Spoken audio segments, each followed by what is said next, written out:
हाल ही में पृथ्वी घूर्णन दिवस कब मनाया गया? पृथ्वी घूर्णन दिवस दोस्तों आपको याद रखना है, अर्थ रोटेशन डे, ये मनाया गया है 8 जनवरी।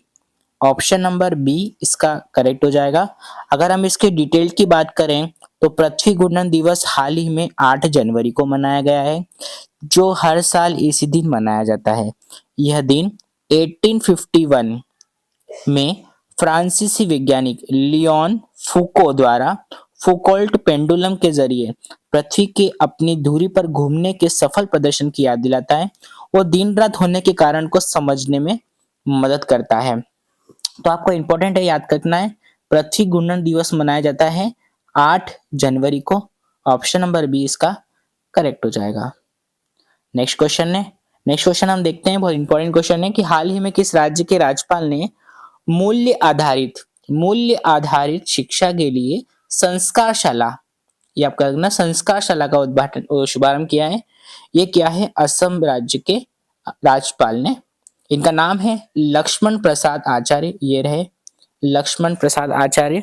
इन्होंने असम के गुवाहाटी में बच्चों के लिए मूल्य आधारित शिक्षा कार्यक्रम, नाम है इसका संस्कारशाला, ये इंपॉर्टेंट है, संस्कारशाला का उद्घाटन किया है।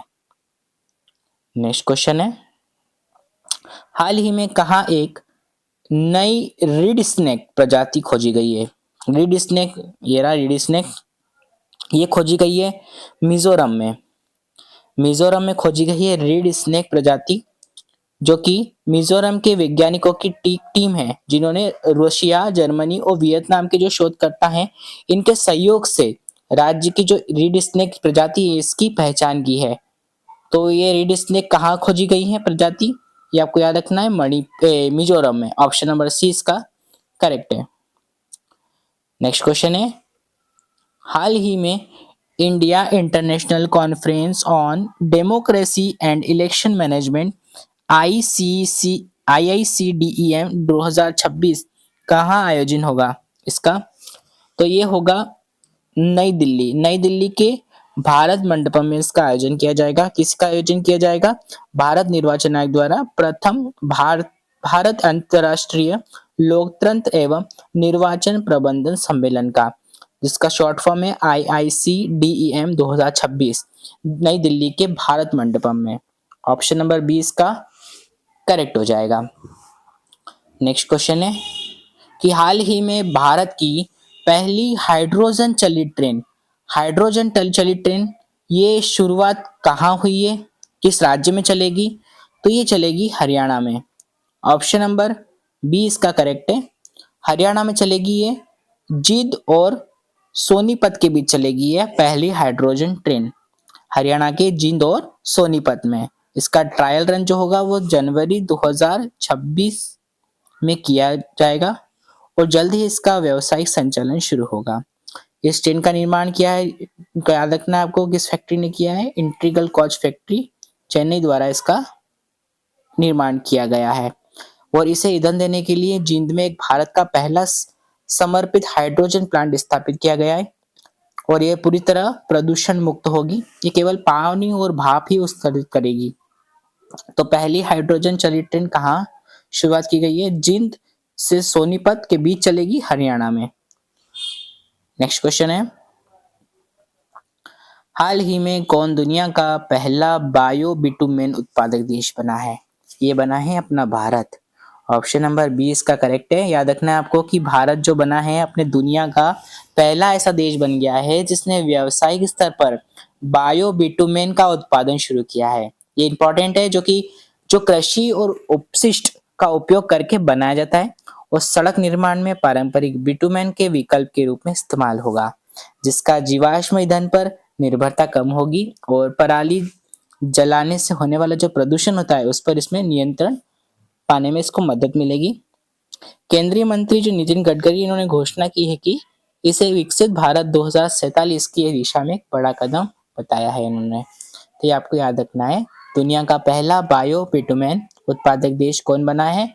ये अपना भारत बना है। ऑप्शन नंबर बी इसका करेक्ट है।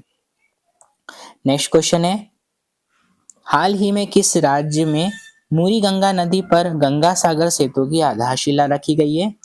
ये रखी गई है पश्चिम बंगाल। पश्चिम बंगाल के मुख्यमंत्री ममता बनर्जी, ये आपको याद रखना है।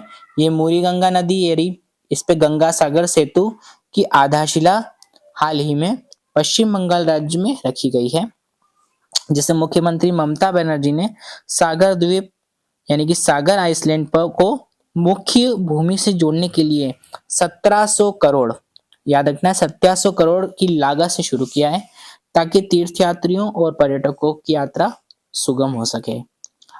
याद रखना है पश्चिम बंगाल इसका करेक्ट हो जाएगा आंसर, ऑप्शन नंबर डी।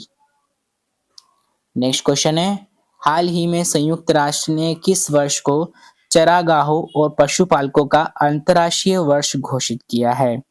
तो ये रेजिडेंट्स एंड पेस्टोरलिस्ट, ये आपको याद रखना है। ये जो ईयर है ये घोषित किया है संयुक्त राष्ट्र ने 2026 वर्ष को। ऑप्शन नंबर सी इसका करेक्ट है। संयुक्त राष्ट्र ने हाल ही में वर्ष 2026 को चरागाह और पशुपालक वर्ष घोषित किया है, जिसका उद्देश्य घास भूमियों और सवाना जैसी महत्वपूर्ण पारिस्थितिक तंत्रों और इन क्षेत्रों में रखवालों का वैश्विक ध्यान आकर्षित करना है, और ताकि इनके संरक्षण और सतत प्रबंधन को बढ़ावा दिया जा सके। तो इंपॉर्टेंट क्वेश्चन है, 2026 संयुक्त राष्ट्र ने घोषित किया है, तो ये आपको याद रखना है। नेक्स्ट क्वेश्चन है, हाल ही में किसने क्षेत्रीय एआई प्रभाव सम्मेलन की मेजबानी की है? ये की है राजस्थान ने। ऑप्शन नंबर सी इसका करेक्ट है, ये आपको याद रखना है। नेक्स्ट क्वेश्चन है, हाल ही में कहाँ खुदाई में प्राचीन भारत के कुषाण काल के सिक्के मिले हैं? ये मिले हैं पाकिस्तान में। तक्षशिला के भीर टीले की खुदाई में मिले यह खोज ऐतिहासिक रूप से अत्यंत महत्वपूर्ण है। याद रखना है, पुरातत्वविदों को यहाँ 6ठी शताब्दी ईसा पूर्व के दुर्लभ लैपिस लाजुली पत्थर के टुकड़े और दूसरी शताब्दी ईस्वी के कुषाण कालीन कांस्य सिक्के मिले हैं। इन सिक्कों पर सम्राट वासुदेव की छवि अंकित है, जो प्राचीन गांधार क्षेत्र में कुषाण वंश के प्रभाव को दर्शाते हैं। विशेषज्ञों के अनुसार अफगानिस्तान के बचखा से आए लैपिस लाजुली को ये सिक्के प्राचीन काल में तक्षशिला के मजबूत व्यापारिक संबंधों और इसकी समृद्ध शहरी स्थापत्य की पुष्टि करते हैं। नेक्स्ट क्वेश्चन है, हाल ही में किस बैंक ने zero forex diamond reserve credit card launch किया है? ये किया है आईडीएफसी फर्स्ट बैंक ने। ऑप्शन नंबर बी इसका करेक्ट हो जाएगा। हाल ही में आईडीएफसी फर्स्ट बैंक ने zero forex diamond reserve credit card, यानी कि ये जो क्रेडिट कार्ड है ये आईडीएफसी फर्स्ट बैंक ने लॉन्च किया है। ये आपको याद रखना है, ऑप्शन नंबर बी करेक्ट हो जाएगा। चलिए दोस्तों, आज के लिए इतना काफी। हम कल फिर मिलेंगे आपके साथ नई करंट अफेयर्स की वीडियो के साथ में। तब तक के लिए धन्यवाद।